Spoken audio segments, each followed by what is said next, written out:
swear on my feet.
Everybody in here got their mind made up? You better have. Yeah, I know, I'm getting used to it. Yeah. Mind made up. One of the, Galatians 5, one of the fruits of the Spirit is long-suffering. I always said the Cowboy translation, that'd be hard-headed. You know, you don't have to be very hard-headed if you just want to be religious. You can kind of get... If you're going to live a life of faith and follow God and go on what He wants to do, then you're going to have to get a little grit in your crawl and go on with it. Sometimes be hard-headed. Anybody here? Yeah. Anybody here hard-headed? Yeah. You better be. Don't ask for testimony. No, we've been here a long time. All right. Well, you know, last week I told you, which I've really been telling you every week, but last week I plainly told you, you know, one of the things that I can put my finger on that made a huge difference in my life, besides getting saved. I mean, hearing about Jesus, believing in Jesus, getting born again, that's number one, obviously, but on in from that, from life, I get to say the greatest thing, the revelation I would call it, of what's really affected and changed my life is understanding the difference between the Old Covenant and the New Covenant. Separating the two and the consequences of mixing. And so that has greatly affected me. It's changed my life, and that's an understatement. If I knew a way to even say it to the effect that it really is, it made the whole Bible come to life. Everything that never made sense before, and we just made up excuses for God, and so now that I understand that, I can show it to you on every page of this Bible. Yes. All right, so So I'm just going to keep on backing that up. I know we've got new faces and we keep on, the crowd's kind of changing a little, so I'm just going to keep on showing you this because to me there's nothing else than understanding what the new covenant, it's the new contract, the new deal, it's the deal that God made with us now. It's different than the old deal.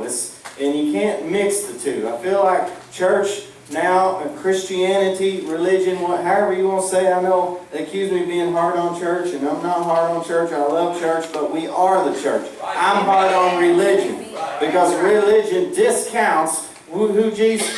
Religion is this: pro-God, anti-Christ. That's right. Uh-oh. Is it too heavy right off the bat or not? I'm saying religion's all about you and what you can do, but the new covenant ain't got nothing to do with you. The new covenant is God made a deal with Jesus and put you in Jesus. Now you're in because of faith in Him. See, He loved us that much. He had a deal. You just get last week's. But I'm telling you, you can't mix the two, and that's what's happened. That's why you've got saved by grace. The new covenant is grace. You didn't get what you got from God because you deserved it, see? Grace is you don't deserve it. If you qualify for it and deserve it, it's no longer grace, it's wages. The only qualification to receive grace is not deserve it. And we spend all our effort and time trying to deserve it. Instead of just appreciating Him for who He is and how much He loves us and let that revelation change us. You with me? Yes. Because Jesus said that all this, understanding Old Covenant, New Covenant, it changes everything, makes all that stuff. It's like Jesus used to tell the story, He talked about you can't put new wine into old wineskins. Now, before I understood any of this, or what in the world does that mean? We heard all kinds of stuff. But He's saying you can't put new wine into old wineskin. He's saying you can't mix the old and the new. If you do, it busts and you lose both. On in Revelation, it said, I wish that you were hot or cold. Hot or cold, He said. I would rather you be hot or cold. He said, I'd rather you be cold than lukewarm. Now I used to think, well, you know, them mean preachers, they try to shame you and say, you got to be red hot for Jesus. Right? You all heard that? Well, and that's they say, well, now wait a minute here. You can't be lukewarm. You can't be lukewarm. But Jesus said, I'd rather you be hot or cold than lukewarm. But now I got thinking about this, just my cowboy logic. Let's bring our brains to church. He said, if I started out cold and I was on my way to hot, wouldn't I have to pass through lukewarm? So then that doesn't really make sense, does it? He said, I'd rather you be new covenant or old covenant.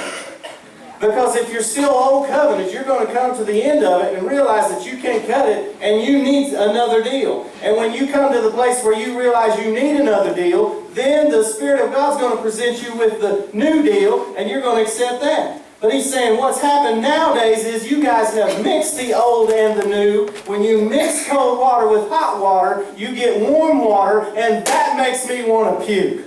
That's right. What Jesus said. That's right. Whew, I like that. Anyway, I'm just going to show it to you again, all right? This is my story. I've shared this before, but it's been a while and it's new people, so I'm just going to share it again because I want to. This kind of, I see myself in this and it means a lot to me. I know a lot of us in here similar and it's just good, all right? This is the story of Zacchaeus, Luke 19, if you want to follow along with it. You all heard of Zacchaeus, right? Zacchaeus was a wee little man was he. We should have sang that, I guess. Anyway, I'm going to read it to you. It says this. He, being Jesus, he entered Jericho and was passing through, and there was a man called by the name of Zacchaeus. He was a chief tax collector, and he was rich. He was rich. Zacchaeus was trying to see who Jesus was, and was unable because of the crowd. Because of the crowd. Remember I mentioned the crowd last week? I didn't get on it, but I might this week. Could not see who Jesus was and was unable because of the crowd, for he was small in stature. So he ran on ahead and climbed up into a sycamore tree in order to see him, for he was about to pass through that way. When Jesus came to the place, he looked up and said to him, Zacchaeus, hurry and come down, for today I must stay at your house. And he hurried and came down and received him gladly. When they saw it, that'd be the crowd, they all began to grumble, saying, he has gone to be the guest of a man who is a sinner. Some translations said he's gone to lodge with him. He's going to stay with him. He's lodging with him now. They all grumbled, right? So here this guy is Zacchaeus, trying to see who Jesus was, but was unable because of the crowd. Now, Jesus, big celebrity, you know, he's going through, all these religious dudes are all around him, and this big crowds and all this going on, and it's all like the crowd was, here comes Jesus passing through, and you imagine, I mean, this is Luke 19, so all of 19 chapters in this book, and all this stuff has happened. All these miracles, all this stuff, it's like big to do. When Jesus come down, it'd be bigger than the president showing up in Bully's Mill, I'm sure. So it's a huge crowd, you know. And so I'm thinking about this crowd. It's mostly religious folks, and it's the people that are traveling with Jesus, or you know, all they're trying to watch Jesus and trap Jesus, and all these different kinds of crowd. And I think about today the crowd that surrounds Jesus, or what Christianity basically, or all of that. And here this poor old Zacchaeus is trying to see who Jesus is, but unable because of the crowd. Well, I'm going to try to be good.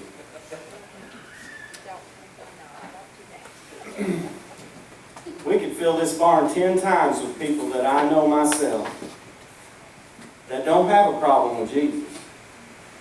Don't have a problem with God. They got a problem with church. Why? Because we've mixed the two covenants, and we've been religious, and we've been about the crowd and all this and that. Here Zacchaeus was wanting to see who Jesus was, but was unable because of the crowd.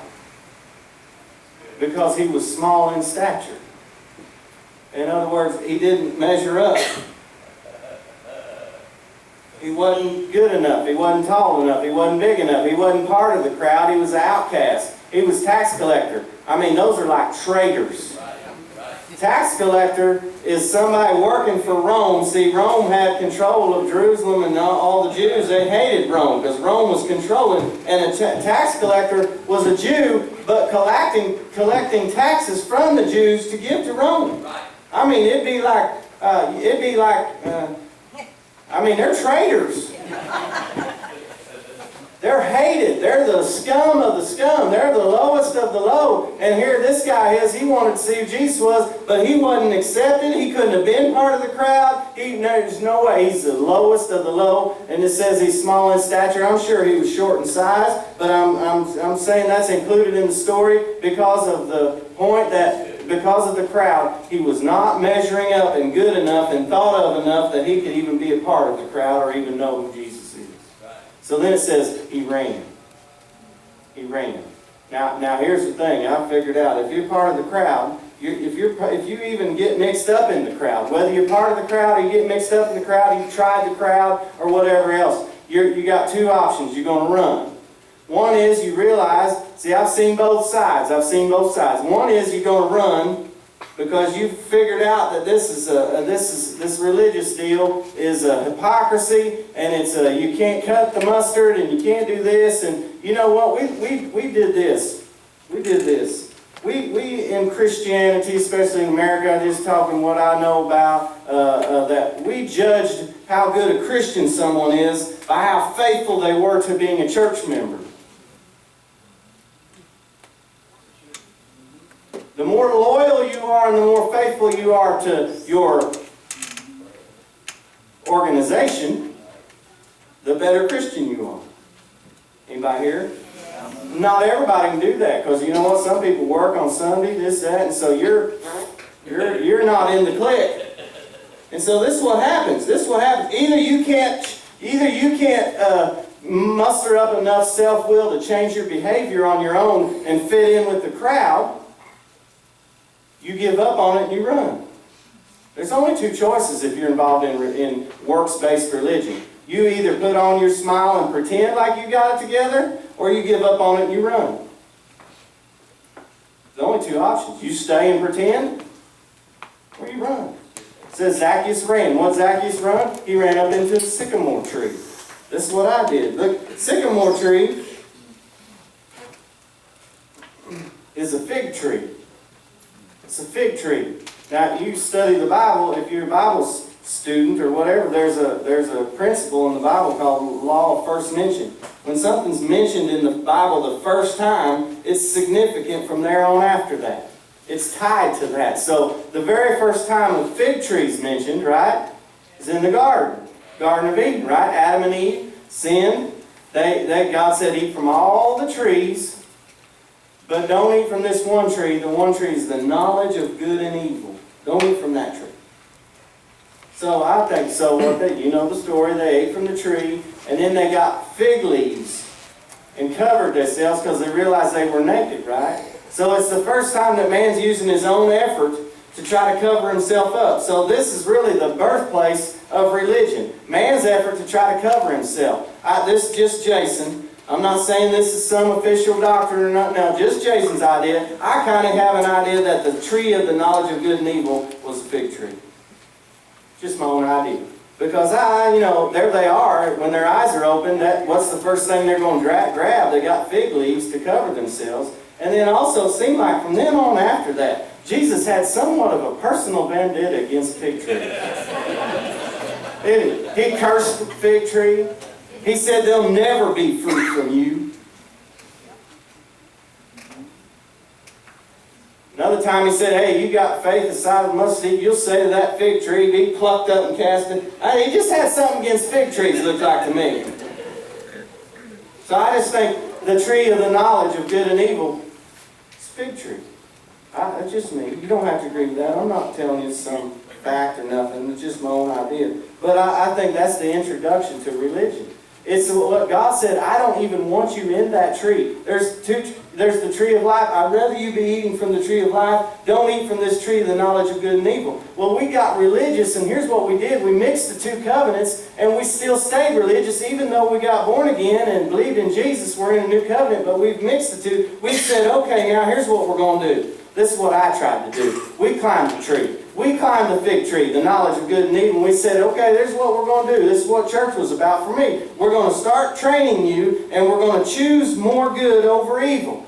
If you'll keep coming, be regular, 3 times a week at least, and then extra, we'll keep on. You hang out with the right people, and you quit doing this and you quit doing that. Eventually, you'll get trained up in choosing good more than you choose evil. Just keep growing. You'll get better at it. You choose more good than evil. You choose more good than evil, right? There's good in the tree as well. Keep coming. It's okay. Keep coming. You rededicate your life. Now, we'll just keep coming. We'll choose more good over evil. You'll get better at it. Hang in there, brother.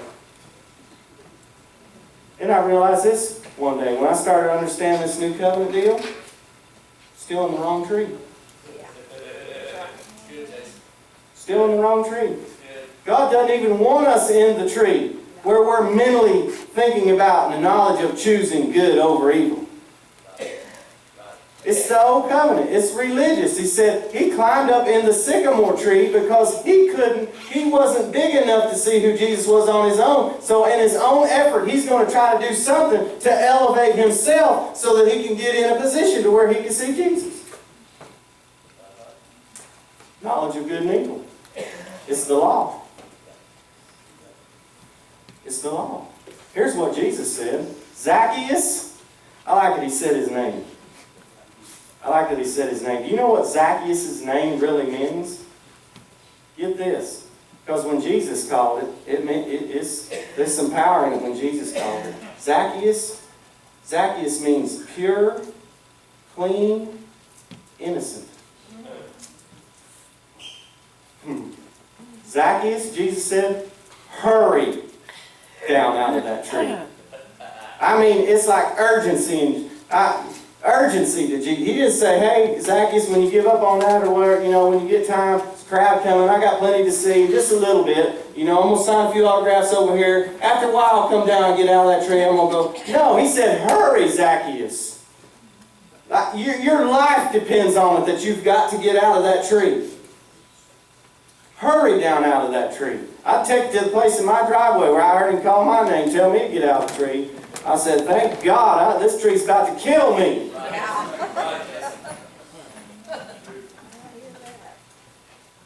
I tell you, some of you know what I'm talking about.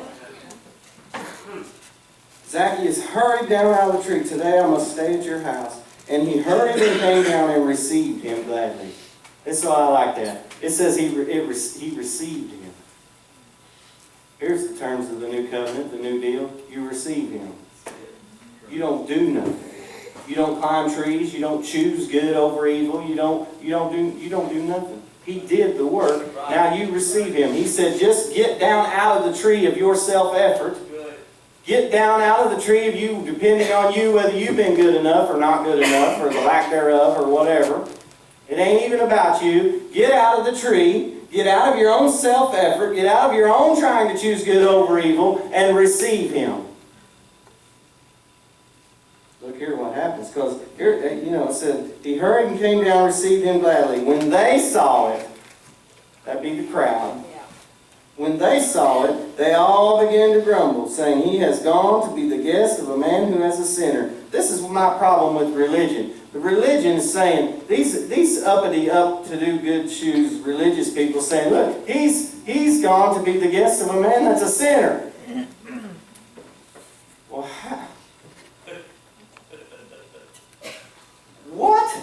What kind of a state of mind, what kind of a fool do you have to be to get yourself to the place where you think you've climbed enough trees where you can call somebody else a sinner? There ain't but one that ain't been a sinner, and that's Jesus, the one that's doing the deal here. The rest of every one of them. One time, they brought this woman in. They was going to try to trick Jesus. All these religious dudes, Pharisees. And so Jesus started writing on the ground. They said, the law of Moses said that this woman ought to be stoned. What do you say? See, they're trying to trap him. Jesus starts writing on the ground. And in that ground there, I've been there, wherever it's at, and it's stone. And he's taking his finger and he's writing on stone. Now, I don't know this. Just my own idea. I think he's writing the law. Because the finger of God wrote the law on stone to begin with. And so he's writing, and I'd say he knows them dudes standing around there, and he writing this one, and they probably got that one. That one's yours, yeah.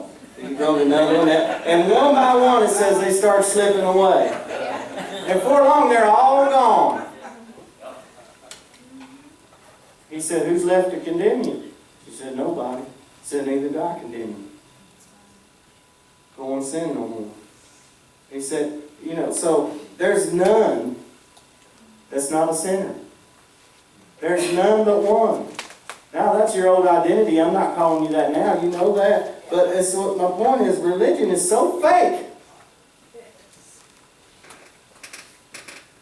If we're going to live in that tree, everybody's protected of the good and the evil. It's the wrong tree, period. It's not Jesus' will for us to be in that tree. It's not Jesus' will. He didn't come so we could get religious. He came so we could get free of that tree. Listen to this. Now, here's what they'll say. Because I put it up there another level last week, didn't we? Your sin's gone. Everybody heard that. Get the CD, right? And I can already hear this. Here's what they got on Paul. They got on Paul and said, "Are you saying that sin, you can just go on and sin all you want and this, that?" Well, I figure if religious people aren't scratching their heads, if religious people aren't accusing you of saying that sin don't matter, then you're really not preaching the gospel. Here's what they'll say. You can't just tell people that their sin's gone. You can't just tell people that this new covenant is, their sin's gone, all they got to do is receive it, and they don't have to do nothing else. You can't tell them that. They'll think sin don't matter. You're just telling them they can go sin all they want and it don't matter. Well, yeah, I'm telling you that. I'm telling you that. Absolutely. But your wants are going to change if you get free from the tree. Look here. They'll say, you can't just tell people that sin don't matter and all that. Look here what happens. It says he's gone to be the guest of a man who is a sinner. But Jesus called him Zacchaeus. Jesus called him pure, innocent, and clean. Zacchaeus stopped. Now, it doesn't say here their conversation, but there's a huge crowd. I would say they're not having really a lot of one-on-one time here. I'm sure that Zacchaeus hasn't received a whole lot of counseling yet. Wouldn't you? It's a big crowd. They're all grumbling. I'd say it's nearly a riot. Here this Jesus is, he's going to be with this sinner, and it's craziness going on. So I'd say he didn't get a whole lot of CD sermons and all this life transformation, all this going on just yet. Do you? All he did was hear him call his name and tell him, come on, I'm going to stay with you. Look what happens. Zacchaeus stopped and said to the Lord, behold, Lord, half of my possessions I will give to the poor. And if I have defrauded anyone of anything, I will give back 4 times as much. Jesus said to him, today salvation has come to this house. Y'all can go sing. Because he too is the son of Abraham. That means he's a man of faith now. For the Son of Man has come to seek and to save that which was lost. Jesus has come to seek and to save that which was lost. Period. Period, it says. So all this business about all that grace and all that new covenant business, you can't just turn people loose. See, religion thinks fear and shame and guilt is more of a motivator than the unconditional love of God.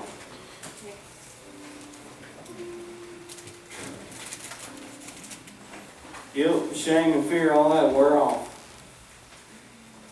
I'm telling you, you hear the voice of God call your name down out of that tree, and he calls you pure and innocent and clean. You can't help but go unchanged. You can't help but be changed. He comes to stay. He ain't leaving and mad one minute, glad one minute, and all that mess. We was religious, we was in the tree, we was choosing good, he's happy. Uh-oh, had a bad day, I chose bad a couple times, and now he's not happy. Well, okay, I got back on the good side, I'm choosing good over evil today. He's happy with me today. Well, wait a minute, now not today, not doing so good. What a mess. He said he'd come to his house to stay. I'll give you this and then see. Just like last week I told you, when he calls your name, he calls you clean, pure, innocent. The new covenant, you're no longer in the old covenant. You can no longer be declared a sinner. If you're not under the old covenant, you can never again be declared a sinner.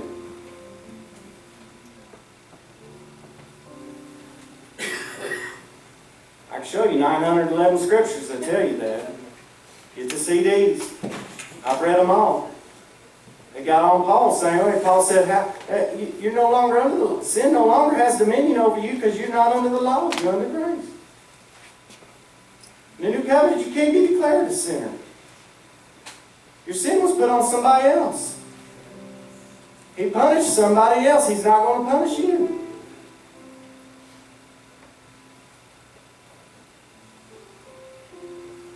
That's good news. He's not coming and going. Here's the thing. Here's where I prove to you. When you got born again, the Spirit of God came and lived inside of you, didn't He? Amen. Yes. When you get born again, when you place your faith in Jesus, does not the Spirit of God come and live inside of your heart? Is He in there? Yes.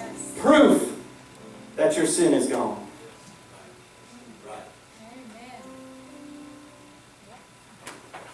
Life with God. Enjoy it. Yeah.